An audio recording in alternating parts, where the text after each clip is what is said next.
اور نبی صلی اللہ علیہ وسلم نے اس کو یہ بشارت دی کہ آپ کا گناہ اللہ نے معاف فرما دیا. ایسا کچھ ہے؟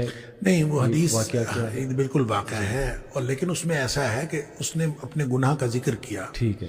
کہ میں اس طرح کا گناہ کر بیٹھا ہوں. تو نبی پاک صلی اللہ علیہ وسلم اس سے پوچھا کہ ہمارے ساتھ نماز پڑھی ہے؟ ٹھیک ٹھیک. اس نے کہا ہاں جی پڑھی ہے. آپ فرمایا جا تیرا گناہ معاف. اللہ اکبر، اللہ اکبر، سبحان اللہ. تو اس کے لیے نبی کریم صلی اللہ علیہ وسلم نے فرمایا جو دو نمازوں کے درمیان گناہ آتے ہیں، جی جب آدمی نمازیں پڑھتا ہے جی تو ایک نماز سے دوسری نماز کے درمیان جو گناہ آتے ہیں وہ اللہ تعالیٰ معاف کر دیتا ہے. صحیح دیکھیں پیوریفیکیشن کا ایک سسٹم ہے، صحیح، نماز بھی پیوریفیکیشن کا نظام ہے. بالکل ٹھیک. رمضان سے رمضان تک، جمعے سے جمعے تک، صحیح صحیح یعنی ایک جمعہ پڑا ہے دوسرے جمعے تک، صحیح ایک رمضان سے دوسرے رمضان تک، صحیح ایک عمرے سے دوسرے عمرے تک، ایک حج سے دوسرے حج تک. صحیح. اچھا یہ درمیان میں جتنے گناہ ہیں یہ جب اللہ تعالیٰ معاف کر دیتا ہے جو حدیث میں آتا ہے تو یہ صغیرہ گناہ ہے، صحیح، چھوٹے گناہ ہیں جو بغیر توبہ کے معاف ہو جاتے ہیں. بالکل ٹھیک، جو کبیرہ گناہ ہیں وہ بغیر توبہ کے معاف نہیں ہوتے. بالکل صحیح، بالکل. اور اگر اس میں کسی بندے کا حق انوالو ہے تو جب تک حق ادا نہ کیا جائے اس وقت تک معاف نہیں ہوتے. لیکن صغیرہ گناہ جو چھوٹے چھوٹے گناہ ہیں یہ معاف ہو جاتے ہیں. بالکل ٹھیک. لہٰذا جب کبھی بھی بات کی جاتی ہے کہ نماز سے یا روزہ رکھنے سے گناہ معاف ہو گئے ٹھیک. اور درمیان میں آنے والے گناہ معاف ہو گئے تو ان گناہوں کا تعلق صغیرہ گناہوں سے. اور ویسے بھی اللہ تعالیٰ نے سورہ نساء کے اندر اور اس کے علاوہ آگے جا کے 28ویں پارے میں اللہ تعالیٰ نے 2 جگہ پہ کم از کم قرآن میں یہ فرمایا ہے کہ چھوٹے چھوٹے گناہ جو ہیں ہم تمہارے ویسے ہی معاف کر دیں گے، تم بڑے گناہوں سے تو بچو.